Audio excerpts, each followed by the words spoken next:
Hello and good evening, everyone. I'm Shradha Raj. I will be your moderator for this evening. And I'm very excited to welcome you all to Thespo 23, Delfully Dramatic. This session is a part of the Thespo Book Club, a series of discussions where young theatre makers get together with seasoned artists of the field in a dialogue about the books they've written, their journey, and their experience. Today, we are joined by Mr. Sudhanva Deshpande, and we'll be delving into his book, Halla Bol. It chronicles the life and killing of Mr. Safdar Hashmi. Mr. Sudhanva Deshpande is an actor, director, and organizer with Jana Natya Manch at Delhi. He is the managing editor of Leftward Books. He has performed in and organized over 4,000 street theater performances, including the iconic Machine, Halla Bol, and Aurat. He also uses a bicycle as his default mode of transport. And before I invite him over, I would like to tell you all that if you want to chat with us at any moment or ask Mr. Sudhanva questions, please use the chat option right underneath to ask any questions to him or the panelists. Thank you, sir, for coming in. I invite you to now give us a reading from your book. Well, thanks very much, Shraddha. Very pleased to be here. Thanks very much to Thespo and all the wonderful people who put this together. I have long been an admirer of everything that Thespo does, and I'm really pleased to be doing the session with you today about this book, Halla Bol, The Death and Life of Safdar Hashmi. I wrote this book in English, but it's also available in Hindi. I'm going to read two short extracts from this book. The first is a kind of a prelude to the main story itself. So here goes. On New Year's Eve 1988, we were laughing and singing out in the open, perched on a giant rock amid lush greenery, caring a fig for the bone-chilling cold, and we didn't want the night to end.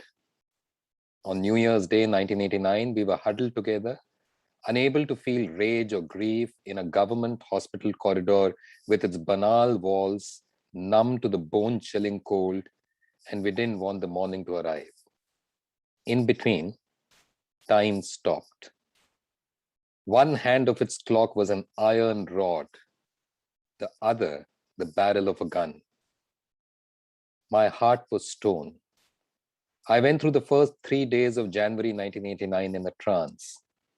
I remember it as one remembers a movie one has watched a dozen times.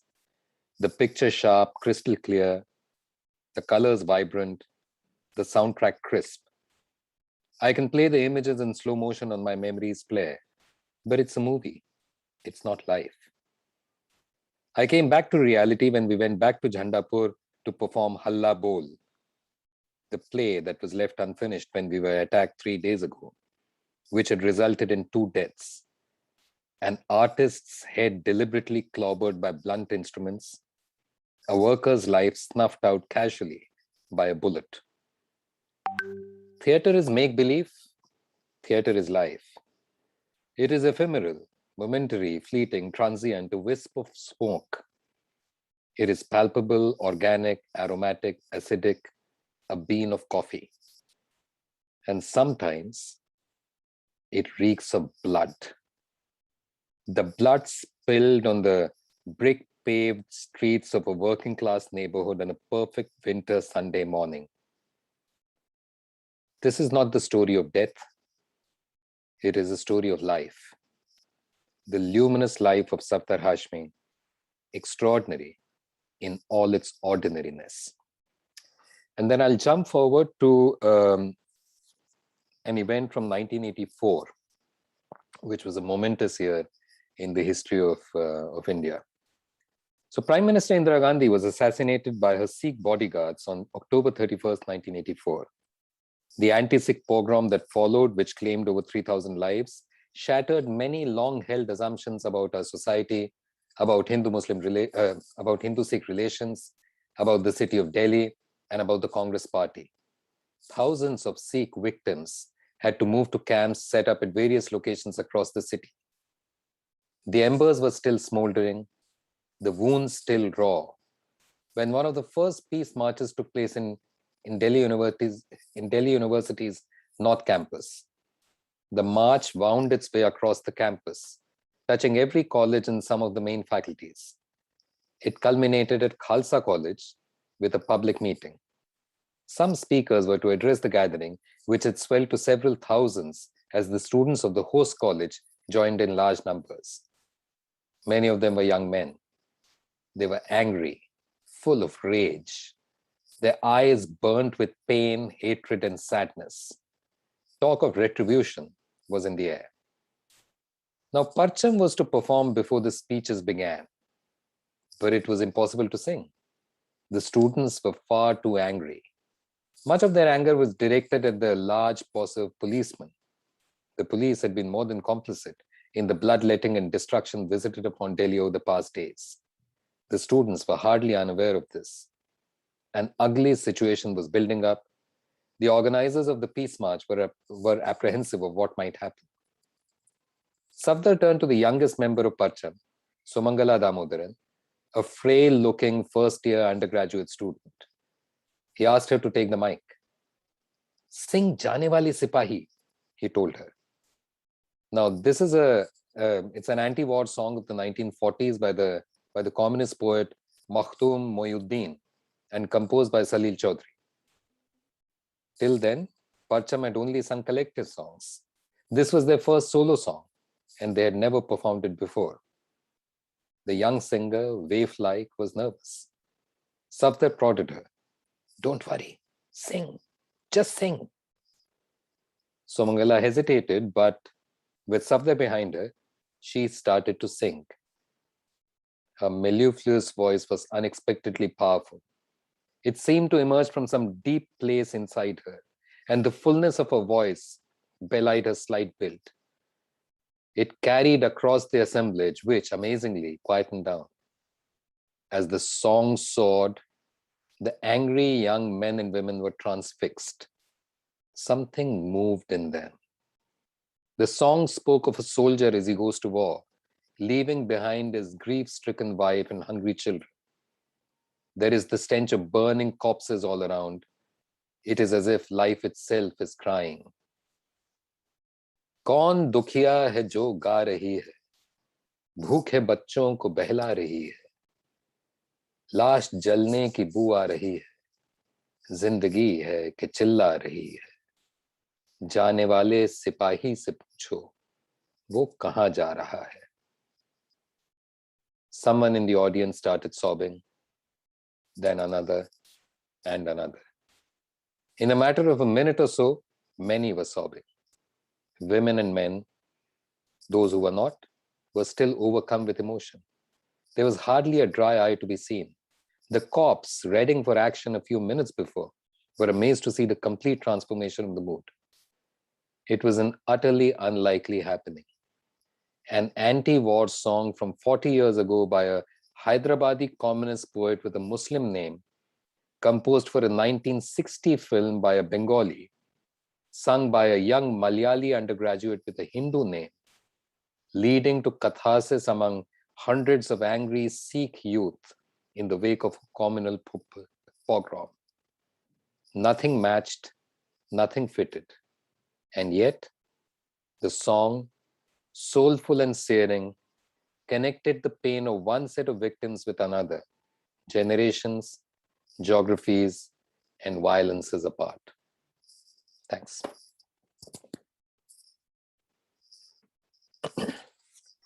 Thank you for that reading, Sudhanva sir.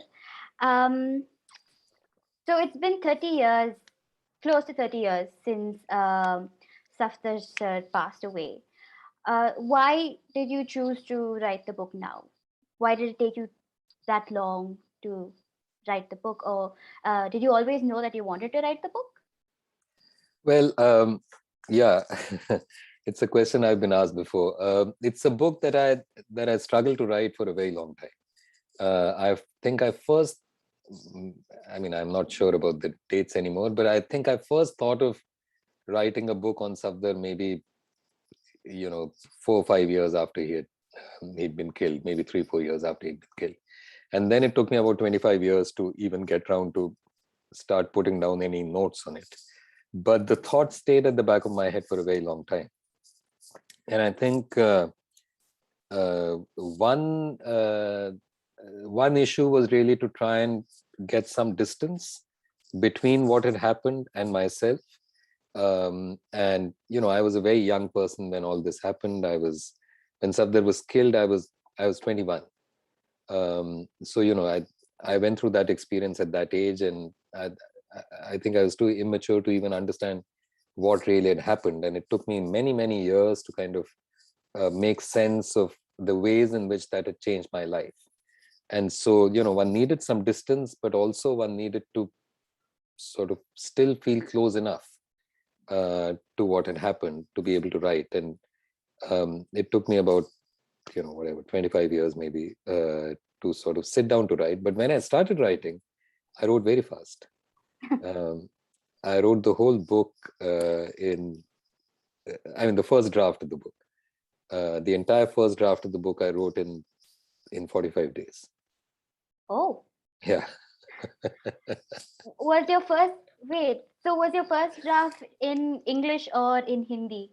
I wrote in English because, I could have written in Hindi as well, but I wrote in English because I knew from the beginning, even before I'd started writing, that if I finished this book, there would be many languages that it's likely to be translated into. And some of those languages are going to be from South India, where they find translating from English easier than translating from Hindi. And so also it's easier to find translators from English to Hindi than from Hindi to English. So if you write in Hindi, then you have to do the translation into English by yourself. Whereas if you write in English, then somebody else can do the basic translation, then you can work on it and so on. So I wrote in English, yes. So were there any hurdles when you began to write it? Because I know that you have interviewed a lot of people in the books because it's their view that we're reading. So how long did that take, sort of getting in touch with them, and how was it to get in touch with them?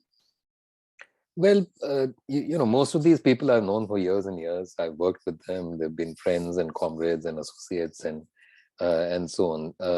So it wasn't at all hard to sort of get them to, to speak about their time. A couple of people were a little hard to locate because, people had moved on and so on. But aside from that, that wasn't really the issue. Again, it's kind of, counterintuitive, but I basically wrote the book first, and then there's a bunch of interviews I'd done earlier, but there's a bunch of interviews that I did later after writing the book, and then incorporated some of that stuff into the book because I knew exactly what I needed to talk to them about after I had written the whole thing. Whereas if I had gone and done the interviews before, those interviews would have been endless, really long interviews. So, even otherwise they ended up being quite long, but yeah. So I must confess that when I read it, I wasn't very pro street theater because I'm trained in proscenium. But it is very changing. The book is eye-opening in a sense because I'm a Dalit person, and it just gave me a lot of insight as to how I can communicate with the audience. So, when you began, were there any sort of misconceptions or ideas that you had about theater back when you met Safdar or when you started theater and street theater? Can you tell us about that journey?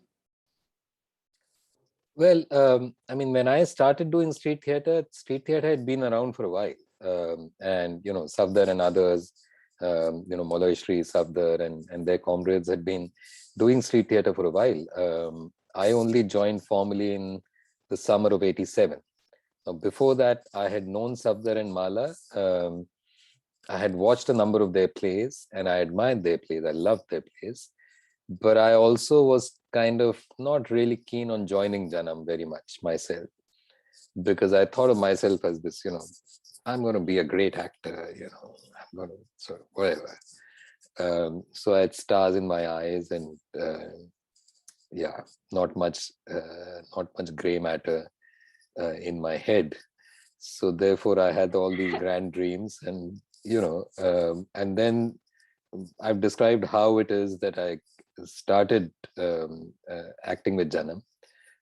In the book, Safdar called me, said, can you come? We need an actor. I went, and then I started enjoying it. And honestly, at that point, I wasn't particularly sort of into, it wasn't the larger cause that kind of moved me.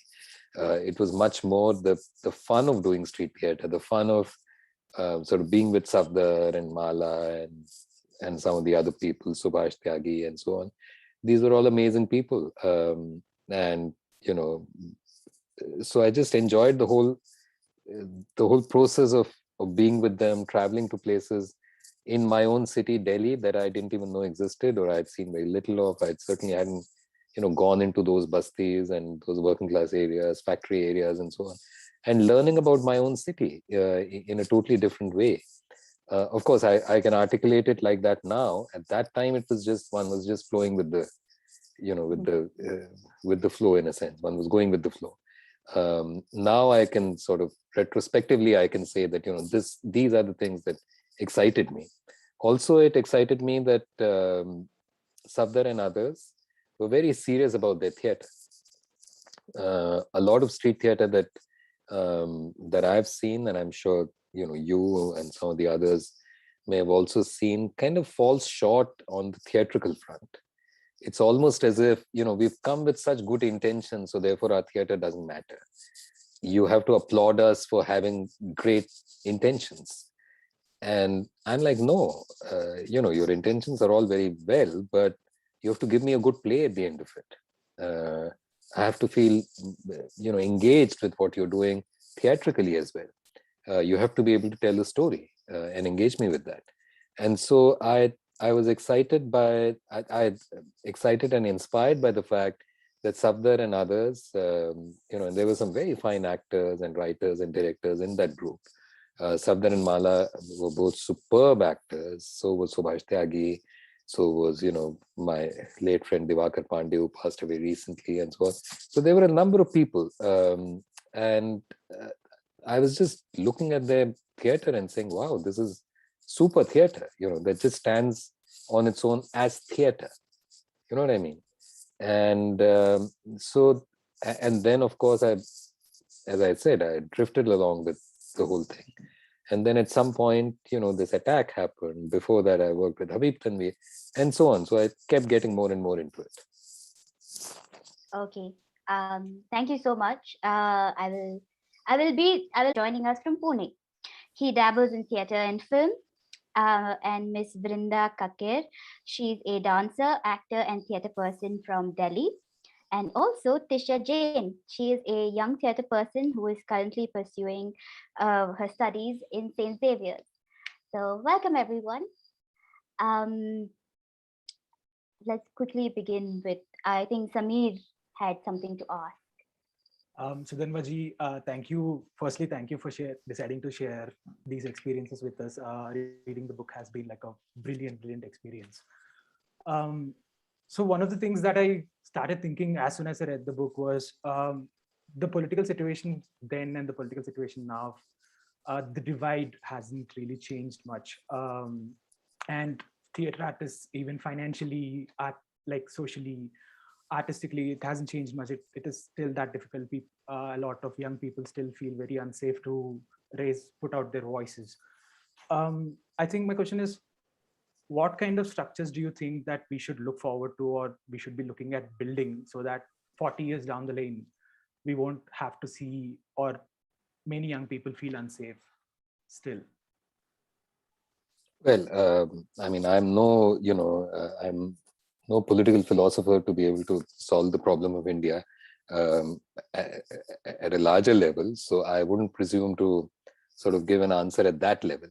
But all I would say is that from the perspective of theatre, I think it's really important for young people uh, to be part of theater, to be able to go out there and put out their voice. And there are so many campuses across the country where over the last 6-7 years there have been so many protests, and they've been so inspiring. And many of these protests have happened in the face of incredible odds, where the entire official machinery, the government, the police, etc., has come down so heavily on young people who are trying to say something. And yet these young people have not sort of caved in. They have stood their ground, and not only that, they have sort of advanced. And I feel incredibly inspired by this. um, the fact that very recently we've had this whole, the last 1 year or so, the farmers movement again has been so inspiring. But before the farmers movement, it was really students who were at the forefront of defending the the the basic features of the Indian Constitution. The Constitution is not just a document that's written up by a bunch of guys. It's a document that embodies the aspirations and the feelings and the values of 100 years of struggle, of the freedom movement. All of that is embodied in the Constitution. And today we have that Constitution and the values of that Constitution under attack. In this context, the role that young people have been playing has been incredible. It's been fantastic. It's been inspiring. It's been tremendously brave. And I feel that that young people need to also, those who are so inclined, also need to take part in theater, because it's in theater that, in a sense, we rehearse democracy on an everyday level.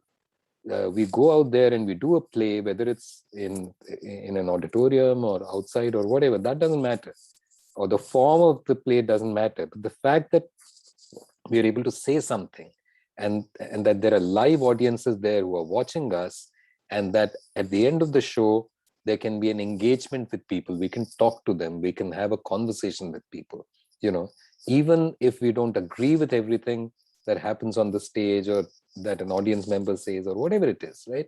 But the fact that we are able to talk about these things and have conversations around issues that affect all of us is, I think, really important. This is what democracy is all about. It's not about just going and casting your vote once in 5 years. Democracy is something that we make and remake, and we fight to expand the meanings of, not just in the political sphere, in the narrowly defined political sphere or political parties and so on, but in our social life, on street corners, in colleges, in homes, and even within homes, not just in the drawing room, but in the kitchen and in the bedroom as well, right? So I feel that the theater has the ability to be able to bring out all of these issues, and for us to be able to talk about them, and to, in a sense, become like better citizens of this country. It's interesting that you bring in the students and the audience. I think Vrinda also was talking about something around this. Yeah, so Vrinda, tell us what it was. Yeah, hi, sir. Thank you so much for being a part of this conversation. I have an interesting observation that's coming from my experience while I was in Delhi University and part of the Delhi University theatre circuit. What I observed was that at present, the collegiate theatre circuit has several activities, including Nukkar Nataks. But what has ended up happening is that most of these Nukkars rarely happen on the streets. They've become a very important part of theatre festivals, college theatre festivals, and they kind of happen within the boundaries of college buildings. There is a sense of not having that opportunity to talk and involve in a conversation with people that we are actually talking about, with people that we are trying to represent through our plays. So what is your opinion on that? And how may you suggest we as youngsters really take upon the responsibility to enhance and keep the true essence of street plays alive?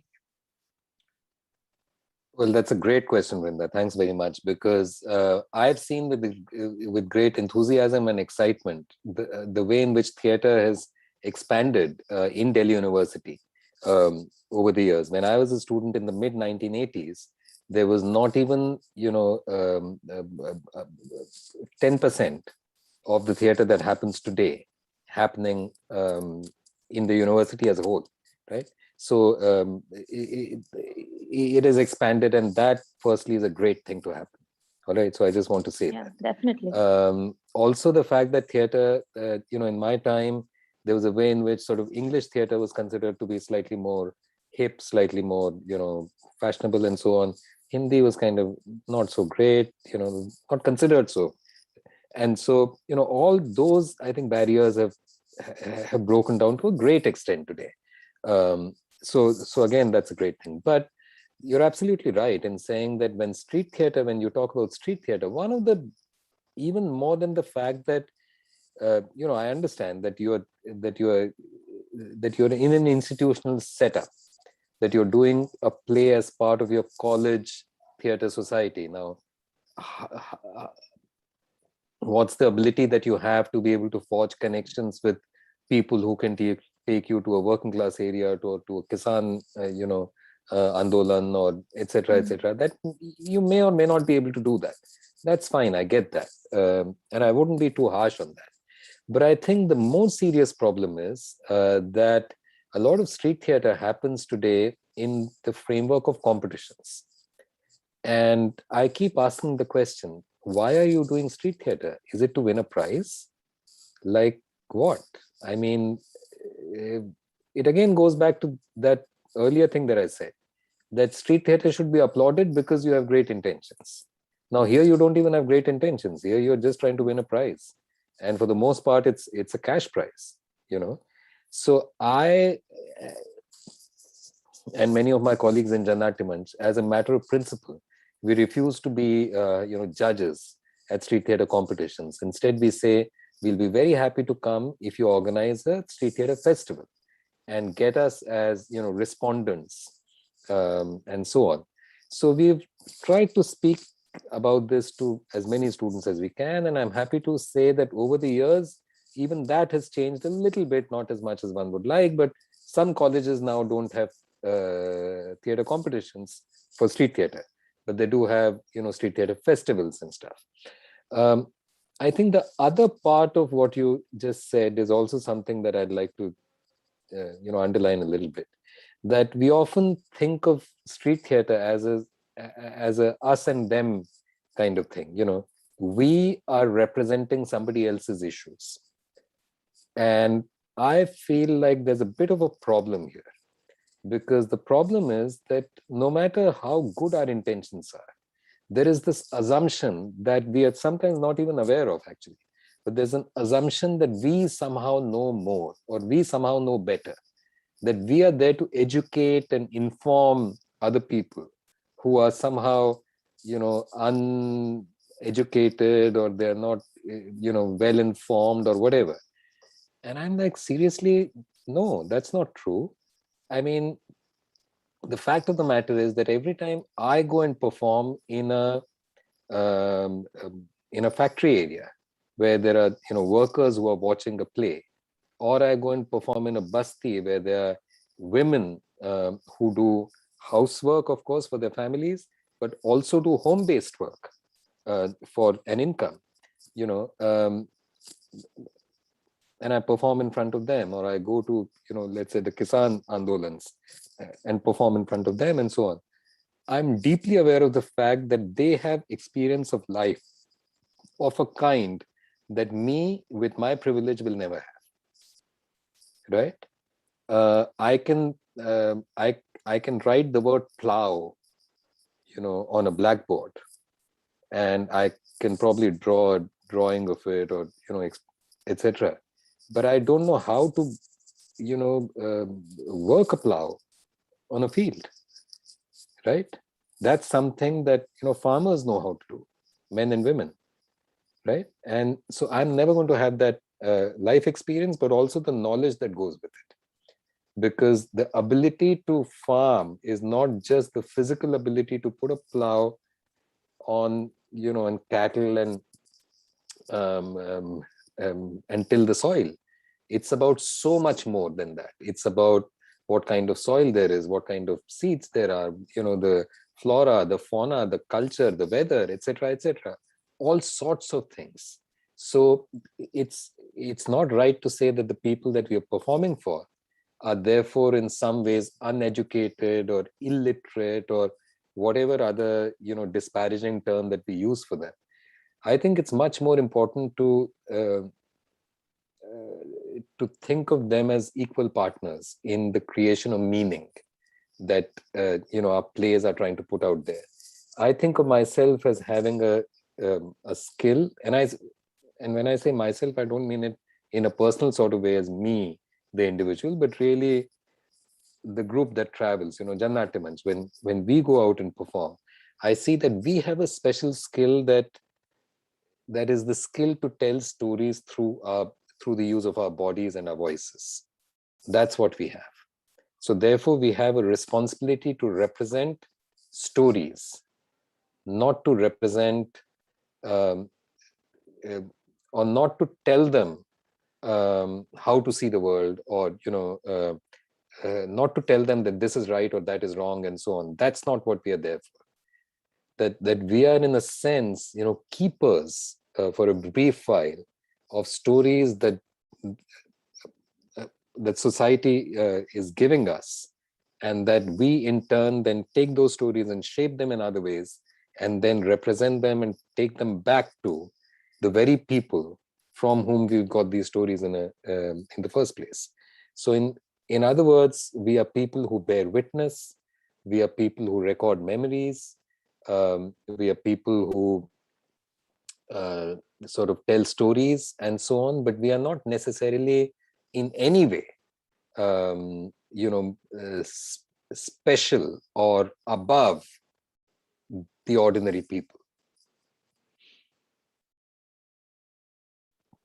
It's interesting about the way you say that you're not representing someone, because when I was reading the book, I was enjoying the book thoroughly until I saw the Harijan play, and I was scared.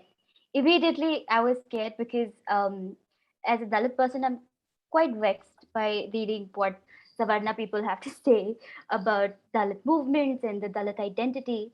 But you kind of handled it beautifully by the end of it, because that's what the conversation is. You have this conversation that is filled with problems and discussions, and you said there were no Dalit people involved, and you dropped the play, the Harijan play, and 2 years later, 2 years later, you pick up this play called Satya. I forgot what's it called. Satya. I had a note about it. Satya Shodhak. Satya Shodhak. What moved you to then bring back this conversation? And yeah, please tell us about that. Sure. This particular play that I've written about that never came to be, which was just called the Harijan play in the absence of, I mean, it was never done, so therefore it didn't have a title and was never really written and so on. And as I say right at the beginning of that portion, Harijan itself is a term that comes with its own baggage. It's a deeply problematic term, and this is something that Jana Natya Manch at that time was in fact aware of. That this is a term that's not a easy term to use, let's say. But in the early 80s, this was the most common term that was used by people all around. Right, the term Dalit outside of Maharashtra was not really, as well known, and so on. So I think the group really struggled with this idea of not just of nomenclature, but also about how exactly does one capture the complexity of the issue and its nuances in a short street play, because a street play has to be short because of the conditions in which we perform, which is really, you can't do a play of more than about 30 minutes at the most. And so therefore, how do you represent that? How do you capture the main contradictions that you're trying to, touch upon and so on? And it's not a bad thing to fail sometimes. It's not a problem at all. I mean, we are all creative people. We try and do work and we try and make work. And sometimes we don't even reach as far as having a first draft of something. But that process of going through that struggle is a deeply enriching process, because that teaches us something both about the world and about ourselves. So in that sense, I don't see the failure of the so-called Harijan play as a failure. I feel that that's a conversation that was deeply, important to have inside the group. So that's point number one. Point number two is that subsequently we have sort of taken up issues around caste in different ways in our plays. One play, the one that you mentioned in particular, is a play on the life of Jyotirao Phule. And so which is why it's called, Satyashodak. It's a depiction of the life and times of Jyotirao and Savitribai Phule. Again, this is a play from 1992. In 1992, I would like to remind our listeners and viewers that in 1992 in North India, in Delhi, where we performed the play, people had not even heard of Jyotirao Phule. That was the reality. People didn't even know that a guy like this existed in the 19th century in Maharashtra. In Maharashtra, of course, Phule was a great icon. And similarly, that Savitribai should occupy a space on her own was also not an idea that was very well formed or accepted in large numbers. What the play did was really two things. One is that because it was performed in Delhi and in North India, it sort of tried to get across this very relevant, historically revolutionary figure out to the masses in one form.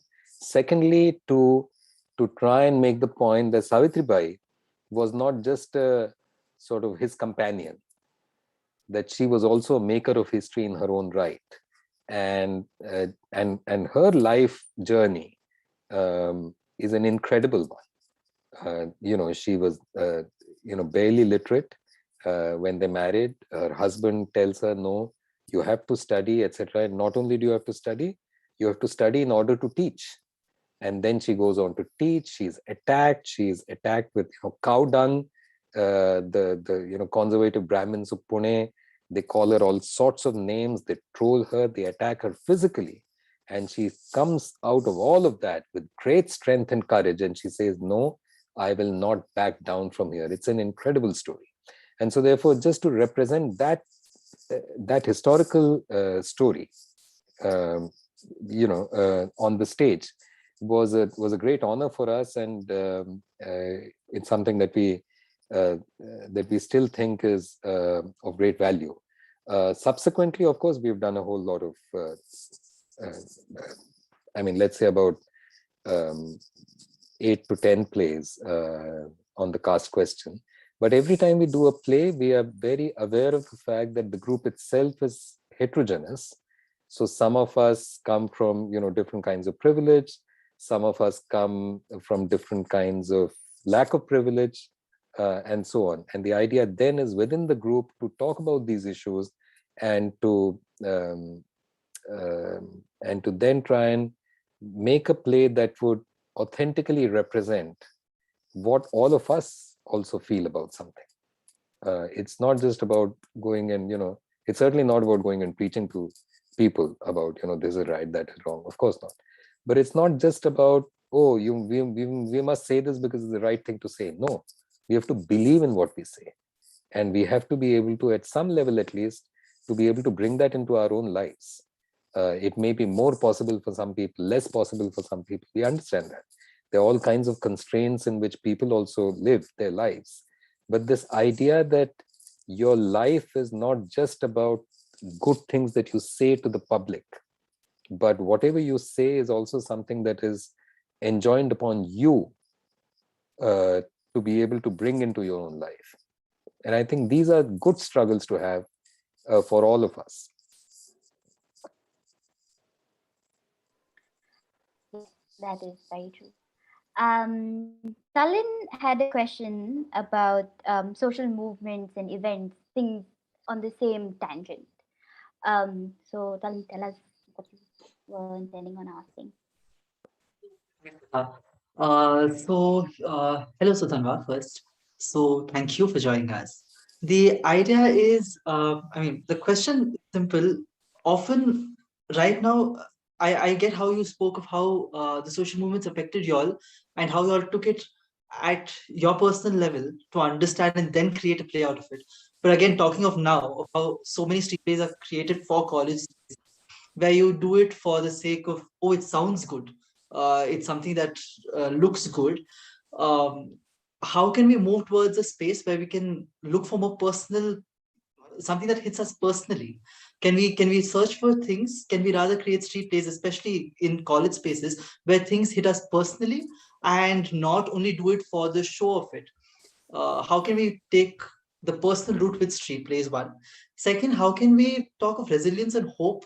Because often the street plays that come about now problematize and restructure the problem, but don't speak of what we can do after that. And we were speaking on the panel some time back of how we feel lost sometimes of now what up here, like what after this. So can you give us some insight into that? Again, yeah, great questions, Talin. Thank you very much. And I mean, honestly, tough questions. These are not easy questions to sort of engage with, to deal with, but I think they're very necessary questions. So thanks very much for posing them. Overall, what I would say is that, I think it's for us to push the envelope a little bit within whatever spaces we work in. Now, you could be working in a street theater group in a college, or it could be not a street theater group, some other theater group somewhere. It may not be in a college or whatever it is. But I think this central idea that whatever we say in public through our plays, and plays do say something. It's impossible to do a play without saying anything. It's like that old exercise. I don't know who came up with this, but I've been doing it a lot for years and years in theater workshops, which is that you say, okay, now one by one, all the actors should come and pretend to pick up a stone and throw a stone with zero emotion. And it's impossible. It's impossible to throw a stone with zero emotion. It's impossible to do anything with zero emotion. Even if you do it like as plain as you can, even that is an emotion, right? It's disinterest or whatever it is, right? With no feeling, it's impossible. So therefore, it's impossible to do a play that says nothing. Nahi ho sakta. Whatever you do, you are saying something. And this idea that when you say something, it's not just for the world to follow. It's something that has to come from a deep sense of conviction within yourself. Now, I understand that in a theater group, when we work together, it's impossible, very, very rare for everyone to agree 100% on everything. And for everyone to be committed 100% to everything that is said. Fine. Okay. I understand that. And, there's a little bit of give and take that happens within a group. Some people say, okay, I don't fully agree with this, but I'm okay with the group saying it. I'm willing to back it. Someone says, no, I'm not okay with this at all. So therefore I'll step out, or whatever it is, right? I get that. But overall, what I'm saying is that the framework still has to be that if I'm saying something in public, I'm responsible for it. And I'm responsible for it in my life as well. It's not just something I'm telling the people to do. Ke tum ja kar ye karo. In North India, we have this amongst the very many like terrible political slogans that you hear at rallies and so on. One is, it could be any Neta's name you can put there. But basically, Netaji संघर्ष करो हम तुम्हारे साथ हैं. अरे ये क्या मतलब हुआ? नेता क्यों संघर्ष करे? तो हम संघर्ष करेंगे ना, हमारे संघर्ष में से नेता निकलेगा. है नेता संघर्ष करेगा, हम तुम्हारे साथ हैं, हम पीछे. We are passive. The neta has to do everything. This is ridiculous. This idea is ridiculous. So therefore, this idea that audiences should do something, that we as actors have no responsibility, is also ridiculous. I'm putting it very baldly. Excuse me. I'm putting it very baldly and in a very extreme way. Of course, that's not how it actually works out in life. I get that. But at the base of it is this idea that, my job is to say nice sounding things to the public at large. Now, we have to come from a space of conviction. And I think as young people, I see so many young people around, in my personal life, but also, on campuses and so on, people that I may not know personally. And they feel a sense of discomfort, they feel a sense of dissatisfaction with the way in which this country, with the direction that this country is taking. Right? Broadly speaking, how many of us feel like, everything is great, like hunky-dory, fantastic, man, like go with it, right? No, most of us feel things are terrible and they're going from bad to worse every day. And if we feel that, then this is coming out of a conviction about something else, which is what this country should be. And we think about what this country can be, what it should be. And we compare that with what we actually see in front of us. And we say, oh no, these are miles apart. There doesn't seem to be any meeting point. Which is why it's really important for us to then say that, look, even if we are telling a terrible tale of great oppression or sadness or, exploitation or whatever it is, even there, suffuse that tale with this idea of the shining light at the end of it. That's my dream, and I want to create that dream. I don't want to only keep struggling all my life. Yeah? Come on. I don't want to keep losing all my life. I want to build a better society. Not to die, in the process, and maybe my grandchildren will see it. No, I want to see it now in this life. And it's possible. It's possible. The Kisans have shown us just now, recently, that it's possible to fight and it's possible to win. Right? And so I feel like, whatever stories we are telling, they may be tragic stories, but even those tragic stories have to be underlined with this hope and with the confidence that if people come together, they can change the world. Things are terrible right now. Of course they're terrible. Who would be a fool to say that they are not terrible? It's awful what we are going through right now. But if people come together and they organize themselves, then they have the ability to change the world for the better. And if we can give this confidence through our plays, then our plays are actually contributing to a positive process of social change.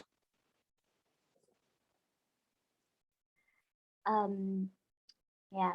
Tishya, do you have anything to add to this, being a young theatre person, the youngest here? So honestly, everything I've heard till now is really eye-opening. I've been taking down notes. But I actually had a question about something you wrote in the book. You mentioned that a group of people were unhappy being led by Mala following the incident of 1st Jan 1989. Do you think the perception of women leadership in Janam has changed since? And if yes, how?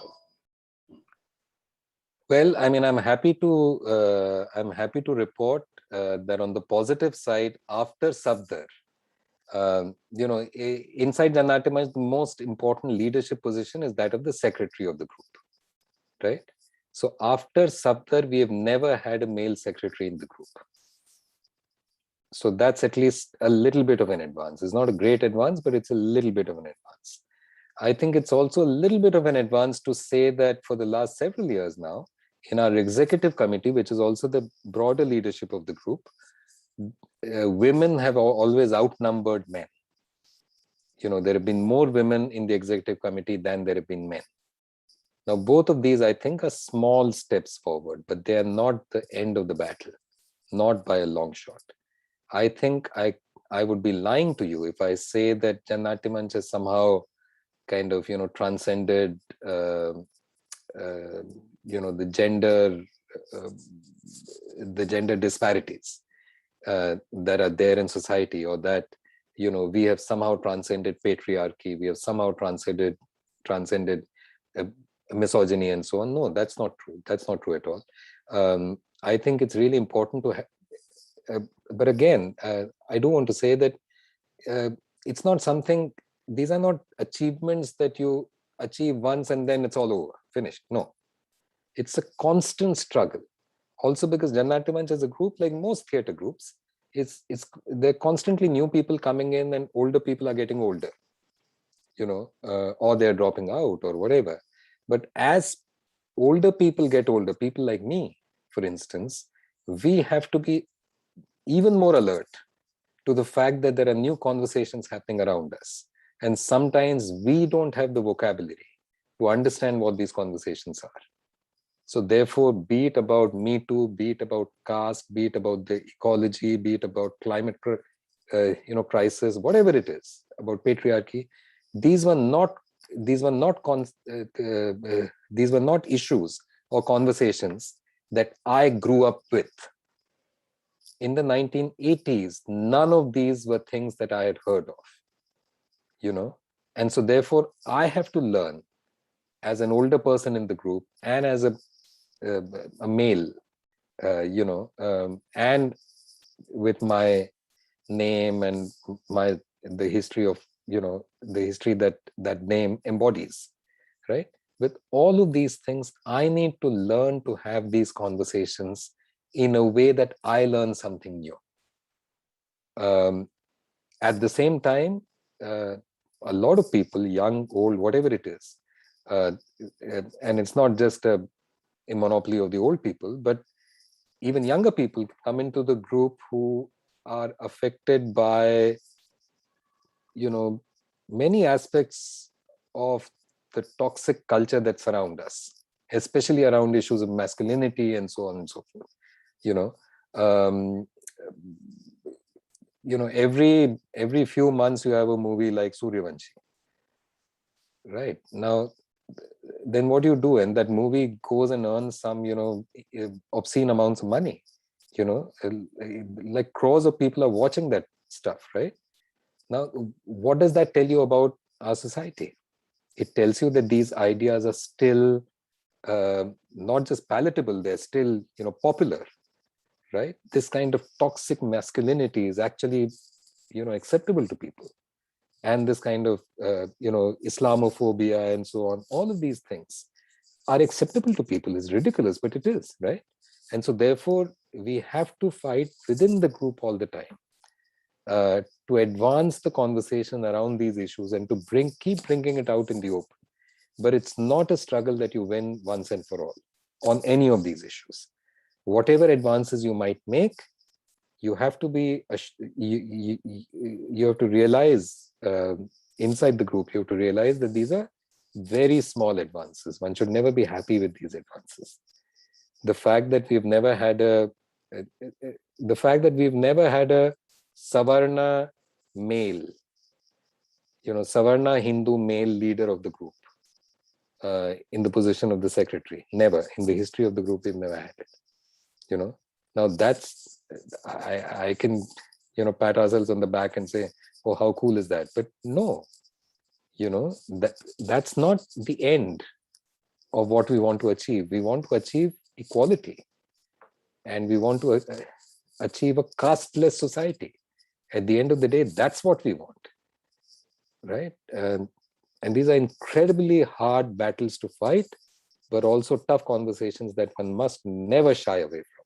One should bring these up all the time and to fight them within closed spaces as well. It's interesting you say that, because we were all having a conversation about representation in the writing rooms, in the production aspect of it, because what I've noticed is most of the times Savarna people will take an Dalit experience or an SC/ST experience and fetishize it and sell it to a Savarna audience, right? That's not the case with sort of street play theater. Nukkad nataks are meant to be performed in Nukkad nataks, and I just want to take that moment to appreciate it. And Meghna has a question. Meghna 80 from Mumbai has asked us, have you seen any street theater in the last few years, perhaps as a part of mass protests, that you feel should or would be remembered for a long time?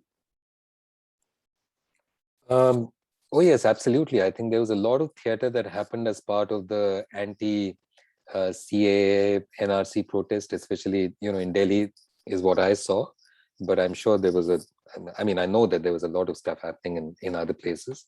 But in Delhi, there was a lot of now whether you call it street theater or not is a moot point. I don't care about that. I really don't care about labels, right? But it was theater. It was performative. It was out in the open. Now, if that's not street theater, then what is street theater? I don't know. Whether the people who did that would call it street theater or not, I don't care. And it's okay. You can call it whatever the hell you want. It's fine. But it was engaged. It was in the moment. It was part of protest movements. And there was a range of stuff that happened.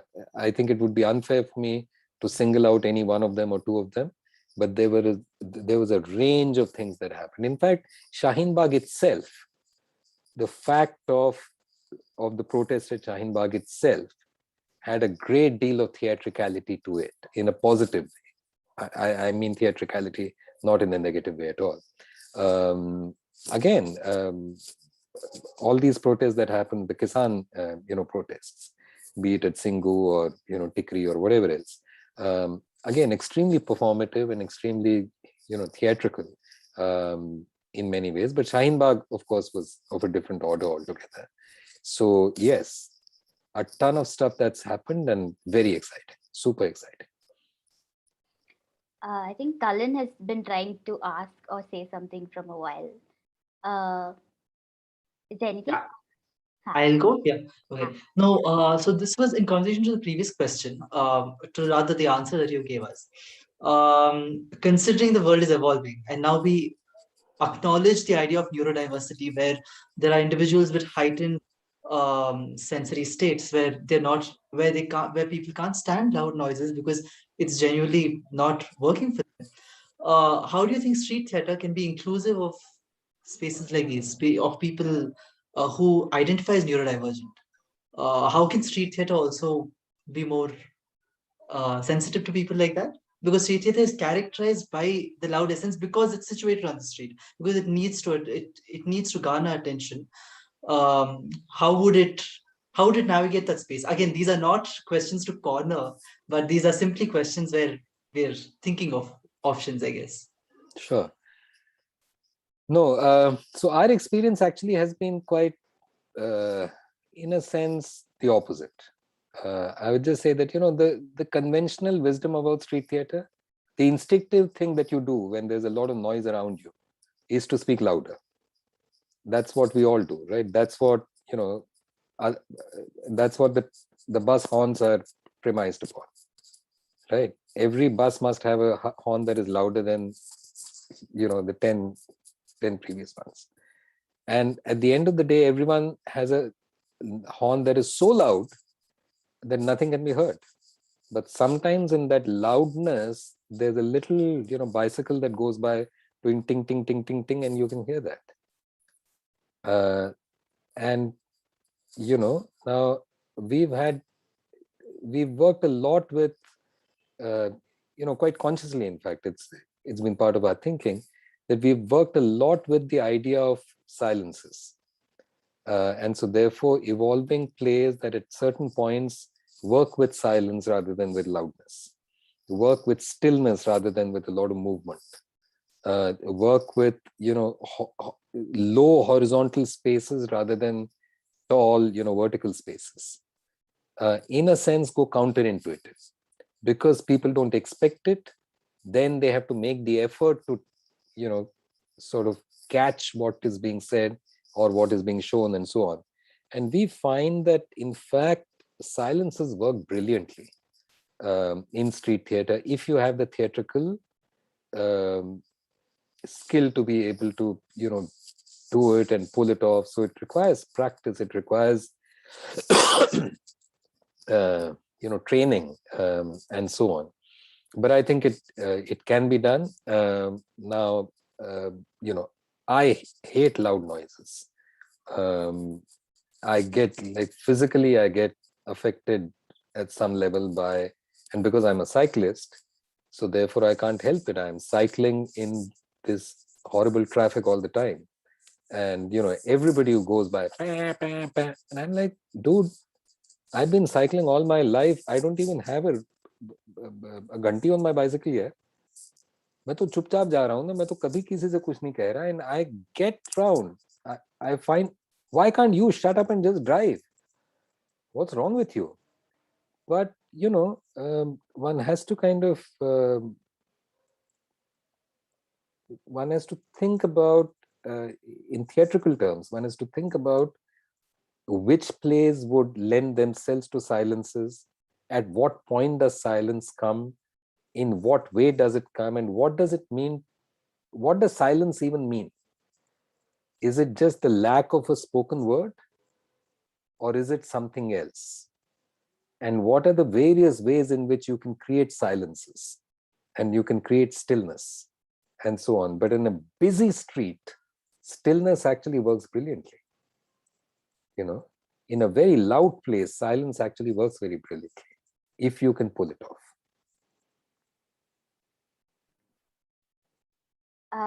Samir, did you have anything to add, to ask? Yeah, one of the things that I wanted to ask is that we've talked a lot about how young people have a lot of questions, a lot of things about what they want to say and how they want to say it, and a confusion. Has it been easier or difficult, much more difficult compared to when Safdar wanted to bring more young people into Janam? Compared to now, and the situation now, is it easier now? Is it difficult? And how is Janam navigating in this day and age in ever expanding ways of telling stories? I wouldn't really comment on whether it's easier or more difficult. I think every historical moment has its own, problems, has its own difficulties, but also has its potentialities. Now, what makes a Safdar Hashmi a truly, visionary person is that he was able to identify both the potentialities and the problems of the times that he was living in. And he had a very clear vision of how to mobilize the potentialities of his times to try and tackle the problems of his times. But it's been over 30 years since Safdar is gone, so that's the whole world has changed actually in so many ways. We didn't even have the idea of a mobile phone back then. I mean, if you told me in 1988, 89 that you could move around with a phone in your pocket, I'd have laughed at you, And here we are sitting on a Zoom call, and like potentially we could be in 5 different parts of the world, right? And it would have been unimaginable for me in the 1980s to be able to do this. So the world has changed, yes. Whether it's more difficult, easier, etc., I don't know. But I can tell you this, from my own experience, I can tell you this, that I was involved in student activism to a certain extent as a student in my undergraduate years, and subsequently I have seen student activism on campuses from quite close quarters over the years through my work in Jana Natya Manch. And I can tell you this, that never have I found more radical and more intelligent and more engaged and more courageous students on campuses as I have seen in the last 5 to 7 years. Never. It's just been a complete eye-opener for me. Students have done things which go way beyond anything that, my generation or the next generation or the next generation ever did. So I just feel like I'm lucky to have lived through this moment. I wish that I'd been a student at this time. I'm too old to be a student now in an institutional way. But I'm deeply inspired by what I see on campuses all around me, and not just like university or college campuses, even schools. You go to schools and you talk to students in the class 9, 10, 11, 12. Many of them so smart and so engaged with the world. It's amazing. When I was a school student of that age, I knew nothing about the world. I was completely, like an idiot. So, I have a great deal of hope. Yeah. On that note, that gives us a nice tie into this conversation, a ray of hope to hold on to for the future. Thank you, Safdar, sir. I said Safdar. Sudhanva sir, for engaging with us with this beautiful conversation. It was extremely nice to engage with someone older from the theater fraternity who is willing to listen, to interact, and to give the way you did. Thank you so much. Anything else that the panelists want to add on to this? And then, yeah, no, okay, it's just me. Well, no, if I may, Tishya, Vrinda, Shradha, Talin, Sameer, all of you, you've been fantastic. It's been lovely, thinking about the questions that you posed. And I can tell you that these are, each one of the questions that you posed was a really sharp and difficult question.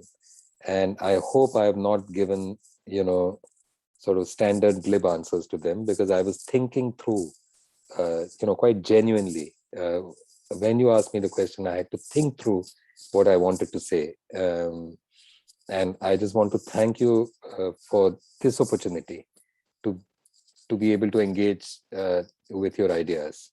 And thanks to Thespo and everyone there for having me here. Thank you very, very much. Thank you. That was lovely. That brings us to the end of this talk, folks. Do not forget to tune in tomorrow at 12. We are going to be discussing Shanta Gokhale's The Scenes We Made. It's extremely exciting and titillating. So join us tomorrow. It's a great book. I can tell you that. I've read the book. I've reviewed the book. It's a superb book. So everyone who's watching, please tune in tomorrow. And Shantatai, as I call her, I'm also very blessed, by the way. I have to tell you that the Marathi translation of Halla Bol has been done by Shanta Gokhale. Oh. Yes.